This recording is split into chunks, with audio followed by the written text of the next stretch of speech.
The plastic is here. Our job is done. We can be phased out now. And I think that's really started already, don't you? I mean, to be fair, the planet probably sees us as a mild threat, something to be dealt with. And I'm sure the planet will defend itself in the manner of a large organism, like a beehive or an ant colony can muster a defense. I'm sure the planet will think of something. What would you do if you were the planet trying to defend against this pesky, troublesome species? Let's see. What might... viruses. Viruses might be good. They seem vulnerable to viruses. And viruses are tricky, always mutating and forming new strains whenever a vaccine is developed. Perhaps this first virus could be one that compromises the immune system of these creatures. Perhaps a human immunodeficiency virus, making them vulnerable to all sorts of other diseases and infections that might come along. And maybe it could be spread sexually, making them a little reluctant to engage in the act of reproduction. Well, that's a poetic note. And it's a start. And I can dream, can't I? See, I don't worry about the little things. Bees, trees, whales, snails. I think we're part of a greater wisdom than we will ever understand. A higher order. Call it what you want. Know what I call it? The big electron. The big electron. Whoa. Whoa. Whoa. It doesn't punish. It doesn't judge at all. It just is. And so are we. For a little while. Thanks for being here with me for a little while tonight. In the last 7 to 8 years, I began to develop a different comic voice and a different perspective. You know, comedy, stand-up comedy is a low art. It's a vulgar art. It's an art of the people. It's not. But it's an art. But it is an art. It has to do with interpreting the world as you see it, and then writing something, and then delivering it verbally. And I found a very liberating position for myself as an artist, and that was, I sort of gave up on the human race and gave up on the American dream and culture and nation, and decided that I didn't care about the outcome. And that gave me a lot of freedom from a kind of distant platform to be sort of amused, a kind of, to watch the whole thing with a combination of wonder and pity, and try to put that into words. Not caring about the outcome. What do you mean by that? Not having an emotional stake in whether this experiment with human beings works. I really don't care. I love people as I meet them one by one. People are just wonderful as individuals. You see the whole universe in their eyes if you look carefully. But as soon as they begin to group, as soon as they begin to clot, when there are 5 of them or 10, or even groups as small as 2, they begin to change. They sacrifice the beauty of the individual for the sake of the group. I decided it was all under the control of groups now, whether it's business, religion, political people, or what, and I would distance myself from wishing for a good outcome.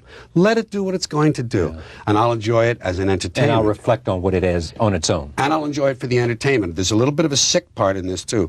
I root for the big comet. I root for the big asteroid to come and make things right. That's the way I put it. Stir things up. Yes, to get us back where we were before the first one came and knocked out these dinosaurs and let the ferrets grow up. We're talking about comets on this show tonight. I know it. And I'm rooting for that big one to come right through that hole in the ozone layer because I want to see it on CNN. See, I'm here for the entertainment, Charlie.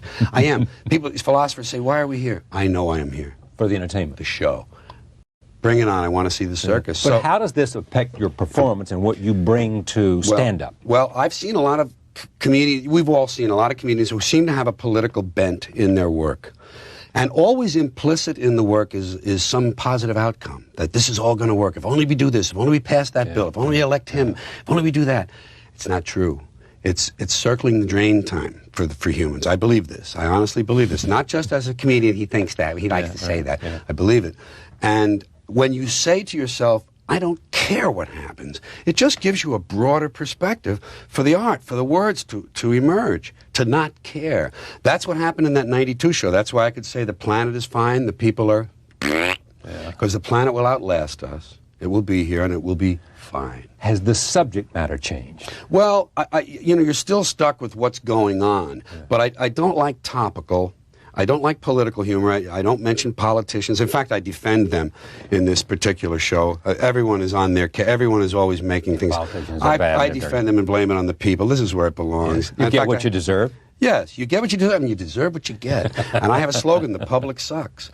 And it works nicely, and people accept it. Not very enthusiastically, but they understand that it says we the people in that preamble. It doesn't say them the thises and those the thatses. It says, hey. We got on this boat. And people who hate government are involved in a form of suicide, because government is self-government. And if you hate the government, you hate yourself. Yeah. And it's the same with the war against nature that mankind goes through. So I just said to myself, it's not going to get better, not in my lifetime. Let me enjoy this and get a little perverse about my commentary on it. I open What does perverse mean, though? Well, to look for where the people think the line is. The people have values, that these things, these amorphous things they call values, that they bring to the seat in the theater when they sit down. Yeah.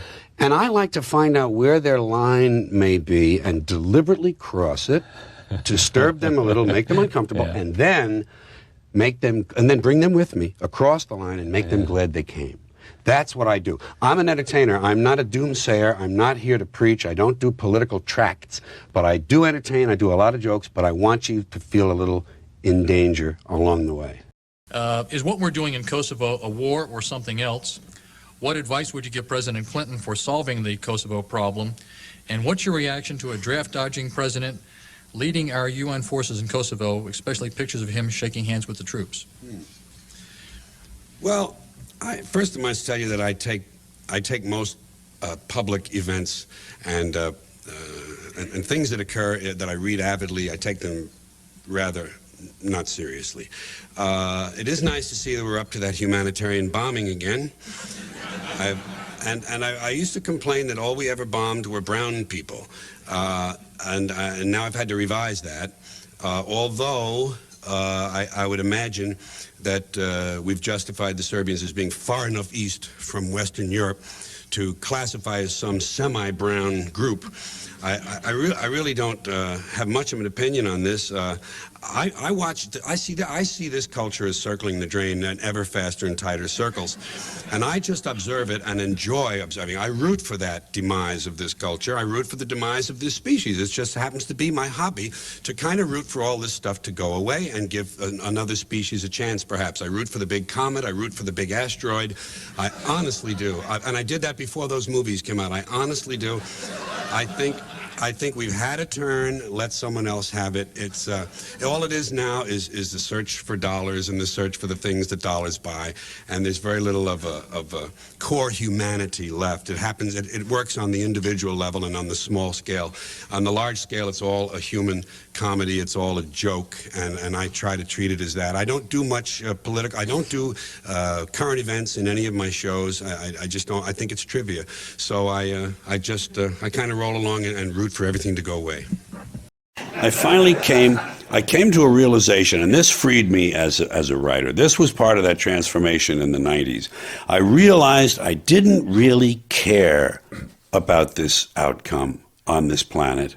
I didn't care what happened to the species. I think this is a species that was given great gifts and had great potential and squandered them. I think this species squandered them. I think it chose poor ways of organizing itself, socially and politically. I think it made a wrong turn when it came to buying the okey-doke that the spiritual leaders gave, the high priests. We turned it over to the high priests and the traders. It's commerce and religion that have ruined and spoiled the potential of this species. And in this country, the same two things are true, but this country is writ large, and this country is the leader in the decay of the soul, if you will, just I use that metaphorically. It's just, and I just don't care what happens to this country. I don't care. I don't give a fuck. So, and you know what, the only anger there is, and I recognize one in my voice there, you know what that is? It's really a reflection of disappointment and disillusionment and being let down by my species. You know, we had such great possibilities, and they're not being realized. You know, they talk about poets and philosophers, and well, aren't there? Yes, there are. How much influence do they have? None. There are more people writing poetry in America than there are reading it. Imagine that. Well, I guess that's true in a lot of fields, but it's just, I think that's the anger. It's a frustration. It's a letdown. You know, it comes from, you know, how could you do it? That's why I usually always use the second person. You know, I talk about the audience and I say, how can you know what you did? You know, I don't say, you know what we did here in this country. I say, you know what you people did? I put it on them. It's not my problem. You know, so anyway, that's just a taste of what eats around the edges for me. That's too short-sighted. It doesn't do anything. You have to change yourself. And we'll never do that because the dollars now, everybody wants $1 and a toy. Everybody's got a cell phone that'll make pancakes and rub their balls. So nobody wants to rock the boat. Nobody wants to change. Don't change anything. And we're in a nice downward glide. I call it circling the drain. That's what I'm going to call my next book, Circling the Drain. And the circles get smaller and smaller and faster if you watch a drain, if you watch a sink empty. And we'll be gone. And that's fine. I welcome it. I wish I could live 1,000 years to watch it happen from a distance so I could see it all. Does it depress you? No, it lifts me up.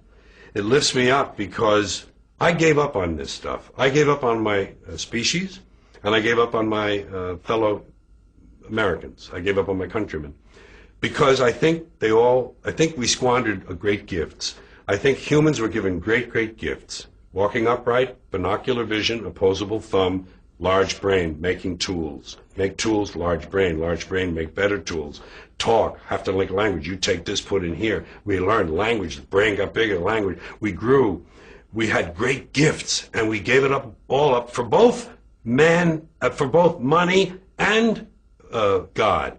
God and mammon, both. We gave it up to the high priests. It's your job. It's God's will. That's what they say. People say it's God's will. That means God can do anything he wants, so why pray? They say you pray for something. Okay, he didn't answer my prayers. Well, it's God's will. Well, if it's God's will, why did I even pray in the first place? He's going to do what he wants anyway. We gave it all up to superstition, primitive shit. Invisible man in the sky looking down, keeping track of what we do, make sure we don't do the wrong thing. If we do, he puts us in hell and we burn forever. That kind of shit is very limiting. It's very limiting for this brain we have. So we keep ourselves limited, and then we want a toy and a gizmo and gold, and we want shiny things, and we want something to plug in that'll make big things for us. And all that shit is nothing.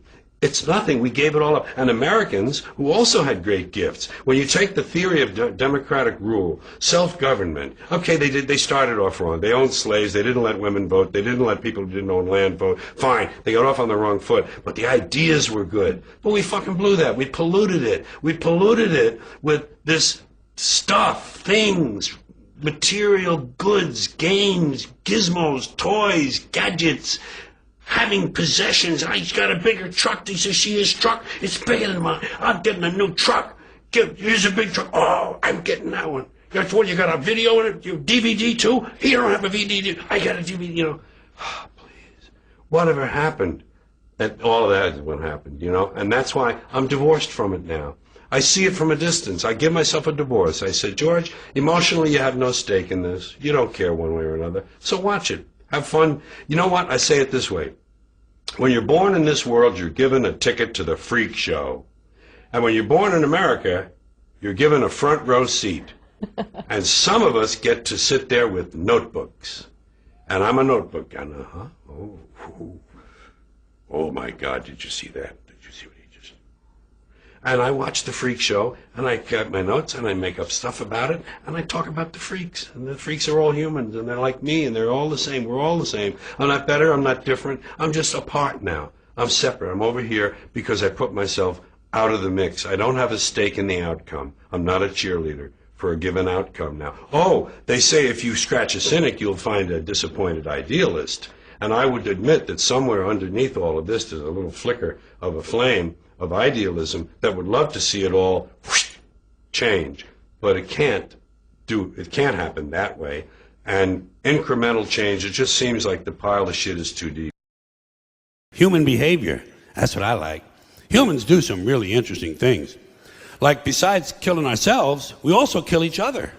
Murder. And we're the only ones who do that, by the way. We're the only species on Earth that deliberately kills members of our own species for personal gain. Or pleasure. Sometimes it's just fun. We're also the only species that deliberately kills members of another species for personal gain. Or pleasure. That's what hunters do. They kill for pleasure. That's us. Human beings. Interesting folks. Murderers.